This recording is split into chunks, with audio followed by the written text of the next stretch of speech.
네, 제가 소개할 책은요, 김현수 작가의 이토록 평범한 미래라는 책입니다. 줄거리를 이제 얘기를 해보자면, 이 책의 중심 인물은 나, 그리고 지민, 그리고 외삼촌, 이렇게 세 명의 인물이 등장을 한다고 생각하시면 돼요.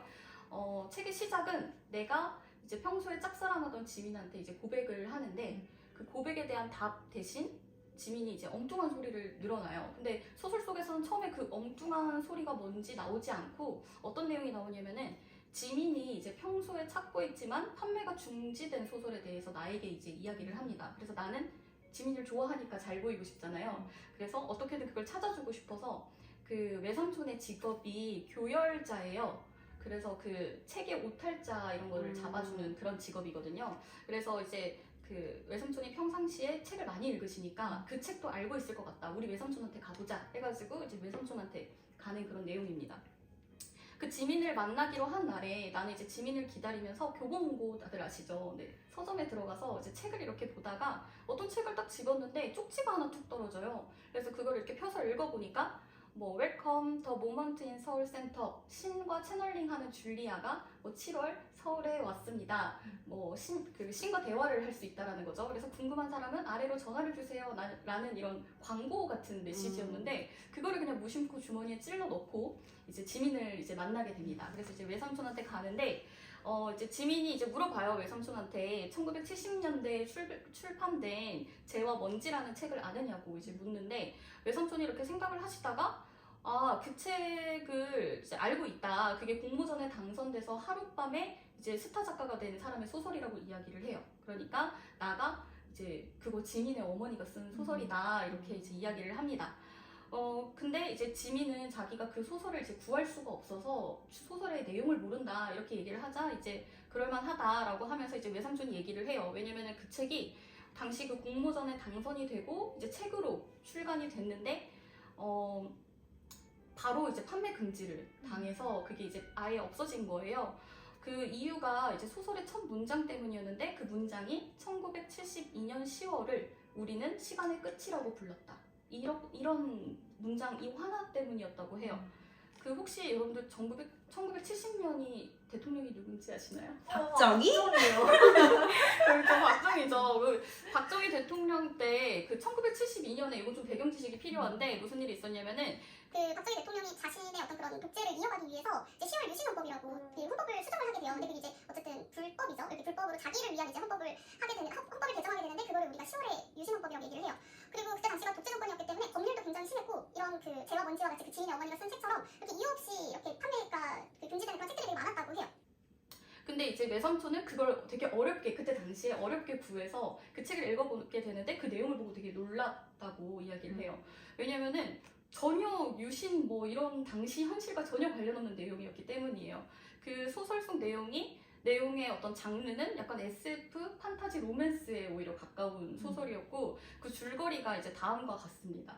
그래서 요거 책 안에 책이 또 줄거리이기 때문에 이걸 좀 구분해서 들으셔야 됩니다. 이건 그러면 지민 어머니 소설의 내용인 거죠? 그쵸. 네. 알겠습니다. 지금부터 이제 설명하는 줄거리는 두 이제 주인공이 나와요. 남주 여주가 또 나옵니다. 근데 이제 이 남주와 여주는 열렬히 사랑하는 사이예요. 근데 어느 날 둘이 동시에 무언가를 깨달아요. 그게 뭐였냐면은 자신들이 공유하는 시간에 종말이 다가오고 있다. 이거를 깨달아요. 근데 이때 종말이라고 하니까 마치 세계가 뭐 멸망하고 뭐 이렇게 느껴지잖아요. 근데 그런 게 아니라고 표현이 되어 있어요. 이때 그 시간의 종말은 두 사람의 사랑이 끝나는 순간이라고 설명이 되어 있거든요. 근데 어쨌든 그걸 깨달은 이 연인은 서로가 없는 삶은 의미가 없다라고 해서 동반 자살을 선택을 해요. 그런데 그 이후가 이제 조금 판타지적인 요소인데 그런 선택을 한 직후에 그들은 신기한 경험을 하게 되는데 그 자신들의 겪어온 일이 시간의 흐름과 반대로 다시 경험을 하게 되는 식으로 인생이 흘러가는 거예요. 그러니까 죽은 게 아니라. 그러니까 예를 들어서 다음날 눈을 떴는데 동반 자살하기 하루 전날. 다음날 눈을 떴는데 동반 자살하기 이틀 전날. 이런 식으로 시간이 점점 젊어지는 거죠. 그래서 결국 끝에는 그 두 사람이 만났던 그 처음 그 순간, 첫 순간으로 돌아가게 되는 그런 이제 인생이 이제 시작이 돼요.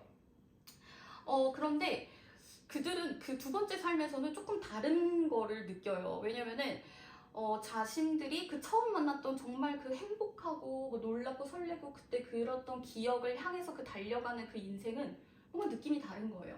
또 우울하고 슬프고 이런 것보다는 뭔가 그런 희망을 좀 갖게 됩니다. 그래서 하루하루를 행복하게 지내다가 결국은 처음 만난 순간으로 돌아가는데 그 시점으로 다시 그 시계가 원래 방향으로 흐르기 시작해요. 그러니까 다시 이제 그 동반 자살을 선택하게 됐던 그날로 이제 시간이 다시 흐르는 거죠. 그때부터는. 근데 이제 그 세 번째 인생이라고 볼 수가 있겠죠. 그 세 번째 인생부터는 이들이 조금 다르게 살 거라는 어떤 그런 그 느낌을 풍기면서 소설이 이제 끝이 난다라고 해요. 근데 그 어찌 됐든 간에 그 어떤 시점, 그러니까 그들이 동반 자살을 하던 그 날이 공교롭게도 72년 10월이었던 것 뿐인데 이게 당시 어떤 그 현실과 이게 연결이 돼가지고 억울하게 좀 출판 금지가 된 거죠. 그래서 결국 그 지민의 어머니이자 이 책의 작가는 그 억울함을 이기지 못해서 결국 이제 자살을 선택하게 되는 좀 그런 슬픈 그런 이야기가 담겨있는 소설이었던 겁니다. 그래서 그 출판 금지가 됐기 때문에 사실 그 딸인 지민도 그 책을 내용을 알 수가 없었던 거죠. 그래서 이제 근데 지민이 그 외삼촌이 얘기하는 본인의 어머니에 대한 책 줄거리를 듣더니 이런 소리를 해요. 꼭 우리 그 줄거리가 꼭 우리의 미래를 예언하는 것 같다.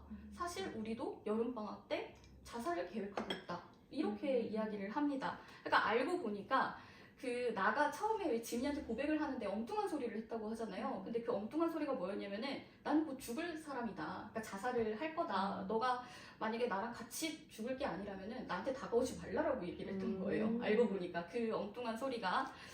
그래서 이제 지민이 그런 대사를 하게 된 거죠. 그래서 외삼촌은 그 말을 듣더니 이제 밥이나 먹자고 하면서 이제 그 두 인물과 같이 이렇게 밥을 먹으면서 또 이야기를 하기 시작해요.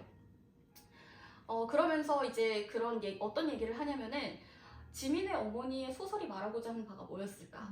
이제 그거에 대해서 얘기를 하는데 그 마지막에 세 번째 인생이 시작되면서 그 결말은 안 알려준다고 하잖아요. 근데 그들은 그 삶을 두 번째 인생처럼 살아갔을 거라고 생각을 해요. 그러니까 무슨 말이냐면은 첫 번째 삶의 방식은 앞으로 다가올 미래를 불행하다고 생각을 하면서 삶을 끝내는 걸로 결론을 짓잖아요. 둘의 사랑이 끝나면 의미가 없다 해서.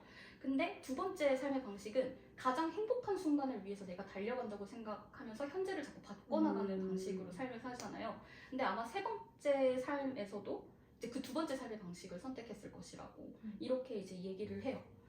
그래서 마지막 결말도 아마 동반 자살이 아닌 결말로 나지 않았을까. 외삼촌이 그런 얘기를 하십니다.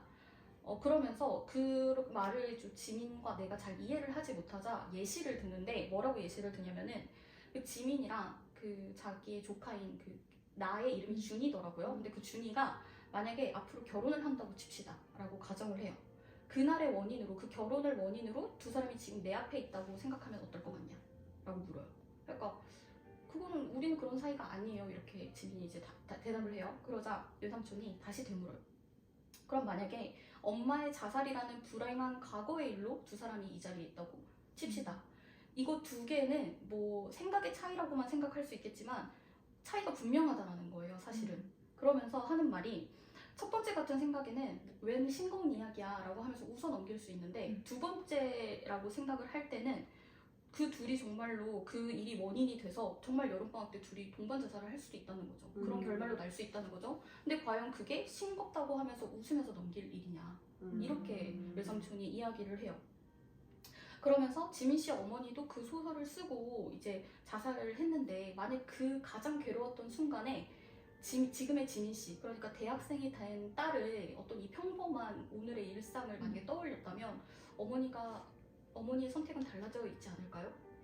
이렇게 이야기를 제 외삼촌이 하게 됩니다. 그래서 그 나와 지민은 그 외삼촌의 만남을 뒤로 하고 이제 나오는데 그 이후부터 이상하게 그들은 사랑에 빠져요. 갑자기? 그 외삼촌이 둘은 결혼할 거라고 칩시다. 이 얘기에서 이상하게 마치 자기네들이 원래 열렬하게 사랑했던 사이인 것처럼 연인 사이로 발전을 해요. 그치만 그 죽지 않을 거라는 그 생각은 바꾸지 않고요. 그때 이후로 계속 이제 만나요. 계속 만나다가 어느 날 이제 죽기 전에 그 아까 교보문고에서 왜 한 쪽지를 발견했다고 했잖아요. 마지막으로 미래를 우리가 신께 물어보자. 왜냐면 그 쪽지에 보면은 신과 채널링하는 그 여자가 있다라고 하니까 가서 그 사람 전화번호로 연락을 해서 어디에 있는지 물어봐서 진짜로 찾아가요. 그래서 두 가지 질문을 하거든요. 하나는 당시 그 노스트라무스의 예언, 지구가 멸망합니까? 라고 묻고, 두 번째 질문은 제가 계속 살아가야 할 이유가 있을까요? 이 두 가지 질문을 하는데 그 예언가의 이제 말이, 그러니까 신의 대답이죠 사실. 지구는 멸망하지 않는다. 그리고 두 사람을 결혼할 것이다. 그러니 죽어선 안 된다라고 얘기를 합니다. 그러면서 이제 소설의 시점이 20년 뒤로 이렇게 점프를 하거든요. 그리고 나서 둘은 이제 진짜 결혼한 사이가 됐어요. 맥주를 마시면서 대화를 나누는 장면이 나와요. 그날의 일을 막 떠올리면서 당시 그 줄리아라는 그 예언가의 말을 믿었냐고 서로 이제 물어봅니다. 그러니까 그 준이 나가 그렇게 놀라운 말을 어떻게 믿었겠냐고 이제 이렇게 얘기를 해요. 그러자 그 지민이 그러게, 그런데 살아보니 그건 놀라운 말이 아니라 너무 평범한 말이더라. 지구는 멸망하지 않았고 우리도 죽지 않고 결혼해서 사는 거, 놀라울 거 없는 이 일상이 줄리아는 시차만 다르게 우리한테 20년 빨리 말해준 것 뿐이다 라고 얘기를 하면서 포기하지 않는 한 그 미래가 다가올 확률은 100%에 수렴해 라고 이렇게 표현을 하더라고요. 그러면서 자기는 늘 그런 그 미래를 기억하라는 소설을 쓴 우리 엄마가 왜 죽었을까 라고 늘 생각을 했는데, 요즘 생각해보면은 이토록 평범한 미래를 당시에는 상상하지 못해서 그래서 엄마가 그런 선택을 한 게 아닐까라고 하면서 소설은 끝이 납니다. 그래서 제가 그 사랑이 주제인데 이 책을 가지고 온 이유가, 우리가 뭔가 사랑하는 이유, 살아가는 이유 이런 것들이 사실 막 거창하고 막 대단하고 막 특별한 이런 거라기보다는 정말 어제일지 오늘일지 내일일지 모르는 이 평범한 일상 때문에 사랑을 하고 살아가는 게 아닐까? 좀 이런 생각을 하게 했던 책인 것 같아요. 네, 그래서 누군가를 뭔가 사랑하는 마음, 내가 살아가는 이유가 이렇게 평범한 미래를 위해서라면은 보잘것 없이 보이는 오늘 또는 이제 나의 모습을 좀 사랑하게 될 수 있지 않을까라는 생각이 들어서 이 책을 좀 가져오게 됐습니다.